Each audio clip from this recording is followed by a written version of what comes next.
আরো জোরে বলেন কার? ওয়াকাদা রাব্বুকা আল্লা তা'বুদু ইল্লা ইয়্যাহু ওয়া বিল ওয়ালিদাইনি ইহসানা। আল্লাহ বলে খবরদার খবরদার, মা বাবার সঙ্গে সুন্দর ব্যবহার করো, তাদের সঙ্গে ধমকের সুরে কথা বলিও না, বেয়াদবিমূলক কথা বলিও না, চোখ রাঙ্গায়া কথা বলিও না, ধমকের সুরে কথা বলিও না। আল্লাহ বলে যদি ধমকের সুরে কথা বলো, চোখ রাঙ্গায়া কথা বলো, বেয়াদবিমূলক কথা বলো, তুমি যতই বড় হাফেজ সাহেব হও, যত বড় মুফতি সাহেব হও, যত বড় নামাজি হও না কেন, যত বড় চিল্লার সাথী হও না কেন, যত বড় পীর সাহেব হও না কেন, সমস্ত আমল নষ্ট করে দিবেন কে? আরো জোরে বলেন কে? তাহলে মা বাবার সঙ্গে বেয়াদবি করা যাবে? জোরে বলেন যাবে? না না না না। বলে হুজুর ওই আপন মানুষটা বলছে ভাই কাজটা তুমি ভালো করো নাই, তোমার তো মা, তোমার তো জনম দুঃখী মা, ওই মহিলাটার গর্বেই তো তুমি এসেছ, ওই মহিলাটাকে তুমি লাথি মারল। আমি তাদের কথাগুলো কর্ণপাত না করে আবার চলে গেলাম গাড়ি চালানোর উদ্দেশ্যে। হুজুর এইভাবে এক মাস যাইতে না যাইতে আমি হঠাৎ করে একদিন চিটাগঙ্গের উদ্দেশ্যে ডিস্ট্রিক্টটাক চালাইতে চালাইতে রওনা হয়ে গেলাম। কিছু দূর যাওয়ার পর হঠাৎ করে আমার ডান পাওটা রিম রিম রিম রিম করছে। দেখবেন এক জায়গায় যখন বেশি সময় বসে থাকা হয় তখন আস্তে আস্তে হাত পাও রিম রিম করে। জোরে জোরে বলেন ঠিক কিনা? হাত পাও অবশ হয়ে যায়। বলে হুজুর আমি যখন গাড়ি কয়েক ঘন্টা চালাইলাম আমার ডান পাওটা এমন রিম রিম রিম রিম করছে, ঝিমঝিম করছে, কেমন জানি অবশ হয়ে গেল। ডান পাও দিয়ে ব্রেক করতে চাই, ব্রেক হয় না। বাম পাও দিয়ে কোন রকম গাড়িটা এক পাশে থামাইয়া গাড়ি থেকে নেমে আমি একটু হাঁটা চলা আরম্ভ করলাম।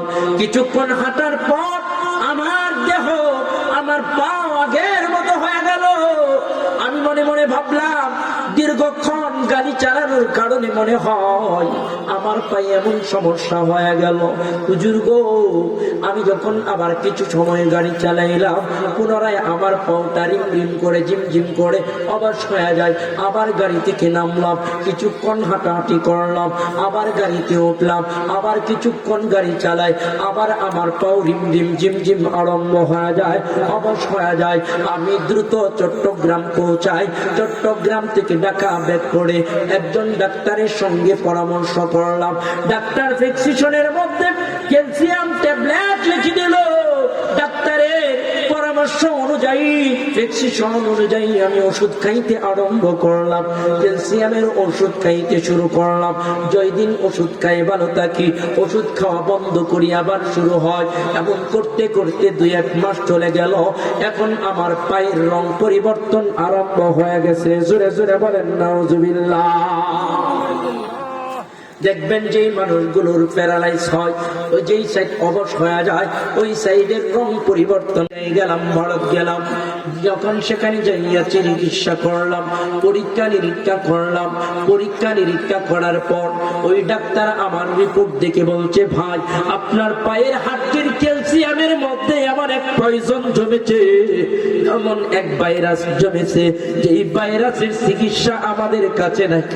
জোরে জোরে বলেন আল্লাহু আকবার। বলে ভাই ওই হাড্ডির ক্যালসিয়ামের ভিতরে যেই ভাইরাস প্রবেশ করেছে ওই ভাইরাসের চিকিৎসা আমাদের মধ্যে নাই, আমাদের মাঝে নাই। আপনি এই পাও কাটা ছাড়া কোনো সম্ভব নয় ভালো হওয়ার। আমি বাড়িতে চলে আসলাম, পরিবারের কাছে পরামর্শ করলাম, ভাইদের কাছে পরামর্শ করলাম, কিন্তু কেউই আমার পাও কাটতে রাজি না। বিভিন্ন জায়গায় চিকিৎসা করলাম। দেখে বলে হুজুর শত শত ডাক্তারের পরামর্শ নিলাম কিন্তু কেউ ওষুধ দিয়ে ভালো করতে পারে না।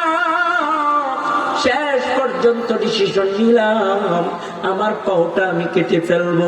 ডাক্তার বলছে পায়ের রং পরিবর্তন হয়ে যাচ্ছে, এক্ষণে যদি পাও না কাটা হয় তাহলে ওই ভাইরাস সারা শরীরে ছড়াইতে পারে, আর সারা শরীরে যদি ছড়ায়া যায় আপনাকে বাঁচানো বড় কষ্ট হবে। পরিবারকে যখন বুঝাইয়া বললো, পরিবার রাজি হলো পাও কাটার জন্য। হুজুর আমি আমার পায়ের কিছু অংশ কেটে ফেললাম। এইভাবে 2-3 মাস ভালো ছিলাম। 2-3 মাস পর আবার আমার পায়ের মধ্যে রিম রিম ঝিম ঝিম করে কি যেন মনে হয় নিচ থেকে উপরের দিকে ওঠে আর অস্থির অস্থির লাগে, সইতে পারি না, ও সহ্য করো অবস্থা। হুজুর এইভাবে যখন আবার আরম্ভ হয়ে গেল, আমি আবার ডাক্তারের কাছে গেলাম, ডাক্তারের পরামর্শ নিলাম। ডাক্তার আবার পরীক্ষা নিরীক্ষা করে দেখলো যেই পয়জন আমার পায়ের নিচের অংশে ছিল গো, যেই ক্যালসিয়ামের মধ্যে ভাইরাস নিচের অংশে ছিল গো, এখন সেই ক্যালসিয়ামের ভাইরাস কাটা জায়গার উপরে চলে আসছে। জোরে জোরে বলেন নাউজুবিল্লাহ।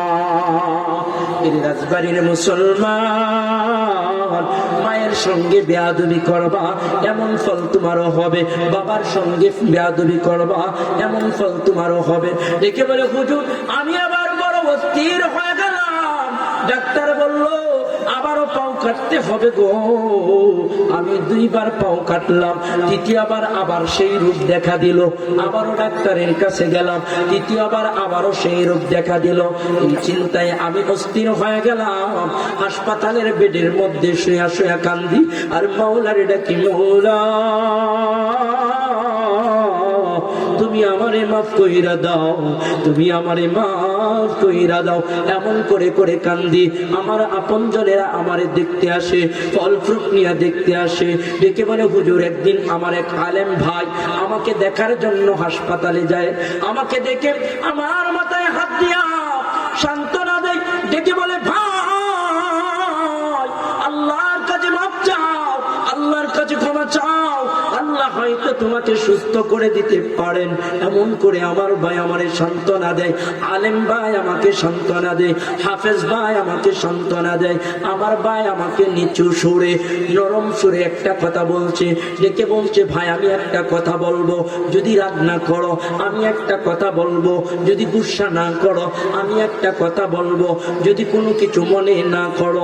আমি বললাম ভাই বলো, বলো কি বলবা?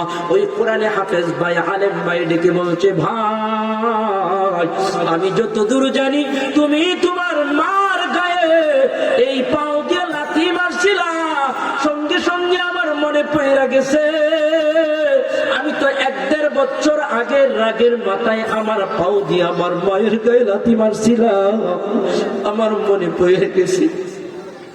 বলছি ভাই হ্যাঁ আমি আমার পাও দিয়া লাথি মারছিলাম। ওই ভাই বলতেছে তুমি তোমার মায়ের কাছ থেকে মাপ নাও।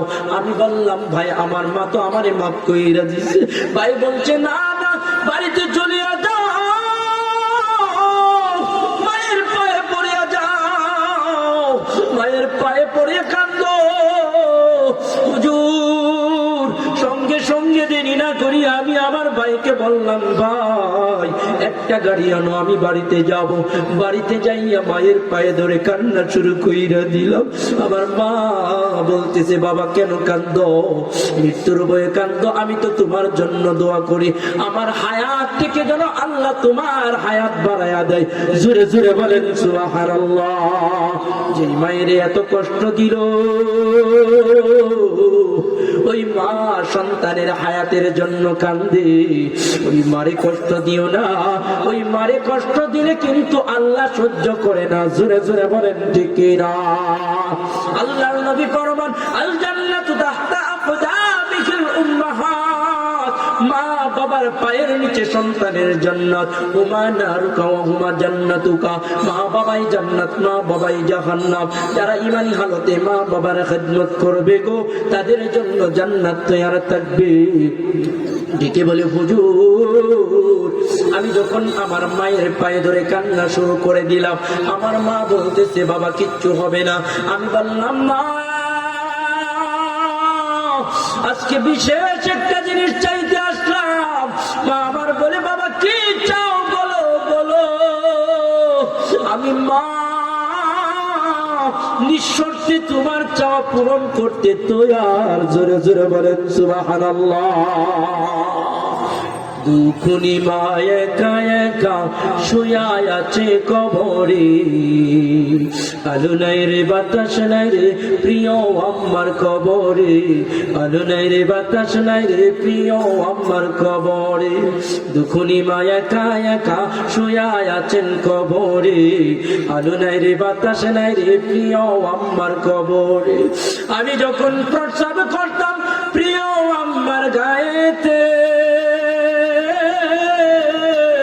আমি যখন প্রস্রাব করতাম প্রিয় আমার গায়েতে, পরিষ্কার করিয়া গো আমার টাইনা নিতেন বুকেতে, পরিষ্কার করিয়া গো আমার টাইনা নিতেন বুকেতে, দুখুনি মায়া কায়া কাশুয়া আছেন কবরে, আলো নাই রে বাতাস নাই রে প্রিয় আমার কবরে। আরে ওই তো মা, মা ডেকে বলে বাবা রে কি বলবা বলো, কি চাইবা চাও, আমি মা নিঃস্বার্থ তোমার জন্য দিতে তৈয়ার। ওই মাকে ডেকে বলে মামা,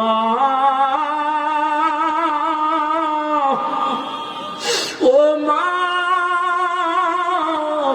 আমার শরীরে যে বাইরা প্রবেশ করেছ, ডাক্তার বলে যে আমার সারা শরীর কাটতে হবে গো মা, আমি মৃত্যুর পথের যাত্রী, মৃত্যু আমায় আলিঙ্গন করবে, আমার দুঃখ নাই, দুঃখ নাই, দুঃখ নাই, কিন্তু আমার চক্ষু খুইলা গেছে রে মা, আমি দুনিয়াতে যতই কষ্ট করি কিন্তু আখিরাতে কষ্ট করতে চাই না, কবরে কষ্ট করতে চাই না। ও মা, আমি তোরে একদিন লাথি মারছিল, আমি মা বুঝি না, না বুঝে তোরে লাথি মারছিল, না বুঝে যেদিন আঘাত করছিল, আমি এখন বুঝতে পেরেছি মায়ের চাইতে দুনিয়া থেকে আপন নাই। এই মারে কষ্ট দিও না, ওই মারে কষ্ট দিও না, বাবারে কষ্ট দিও না, ওই মা বাবারে কষ্ট দিলে মাওলা সয় না, মাওলা সয় না, ডেকে বলে মা মা মা। ডাক্তার বলেছে আমার বেশি সময় নাই, মারি আমি তোর কাছে মাপ চাইতে এসেছি, আমারে মাপ কইরা দাও, আমারে মাপ কইরা দাও। মা ডেকে বলে বাবা, আমি তোরে মাপ কইরা দিয়েছি। সন্তান বলে মা, মাপ কইরা দিছ, আজকে তুমি আমারে নিয়ে দুই কানা হাত মাওলার দরবারে বাড়াইয়া দাও, আমার মাওলার দরবারে বাড়াইয়া দাও। মা সহ ওই ভাই যখন দুই কানা হাত বাড়াইয়া দিয়ে আকাশের দিকে বাড়াইয়া বাড়াইয়া মা সন্তান চোখের পানি গুরু চাইরা চাইরা কান্দে। মা ডেকে বলে মাওলা রে, আমার নারী চিরধর, আজকে আমার আগে মৃত্যুর যাত্রী, আমার আগে মৃত্যুর পথের পথিক, মাওলা তোমার হাবিব বলেছে তিন ব্যক্তির দোয়া কবুল হয়, মুসাফির, মায়ের দোয়া, মাজলুমের দোয়া, ওই তিন ব্যক্তির মধ্যে আমি একজন। আমি জনম দুকুনি মা, আমার সন্তানের জন্য দোয়া করতেছি, আমার সন্তানকে তুমি মাফ কইরা দাও, আমার সন্তানের ভাইরাস ভালো কইরা দাও। ওই আল্লাহর গোলাম আমার ভাইটিকে বলে হুজুর, এমন করে মা যখন দোয়া কইরা দিল, আমি হাসপাতালে চলে গেলাম। ওই যাইতে যাওয়ার পর কয়েকদিন থাকার পর আবার যখন ডাক্তাররা পরীক্ষা নিরীক্ষা দিল গো, আমি পরীক্ষা নিরীক্ষা করলাম, এই রিপোর্ট গুলো যখন ডাক্তারের হাতে চইলা গেল গো, ওই ডাক্তার রিপোর্ট গুলো হাতের মধ্যে নিয়া দৌড়াইয়া দৌড়াইয়া আমার দিকে আসতেছে আর মুস্কি মুস্কি হাসতেছে। আমি ডেকে বললাম ডাক্তার কিসের জন্য হাসেন? ডাক্তার ডেকে বলে ভাই,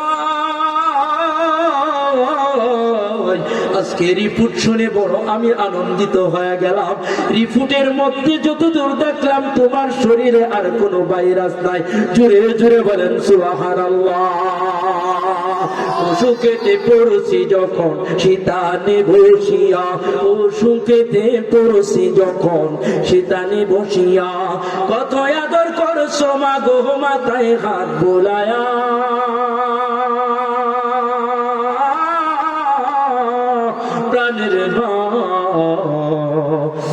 তোমায় ভুলতে পারি না। প্রাণের মা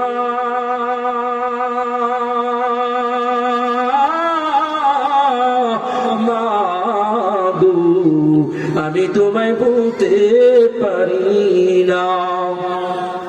অসুখেতে পড়ছি যখন শীতালে বসিয়া, অসুখেতে পড়ছি যখন শীতালে বসিয়া, কত আদর করছো মা গো মাথায় হাত বোলায়া।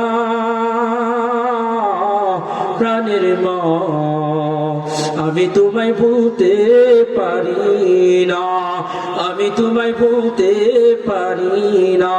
ওই মা বাবার মোহাব্বত কার কার অন্তরে আছে? দুই কারা হাত তুলে আল্লাহর একটু দেখান।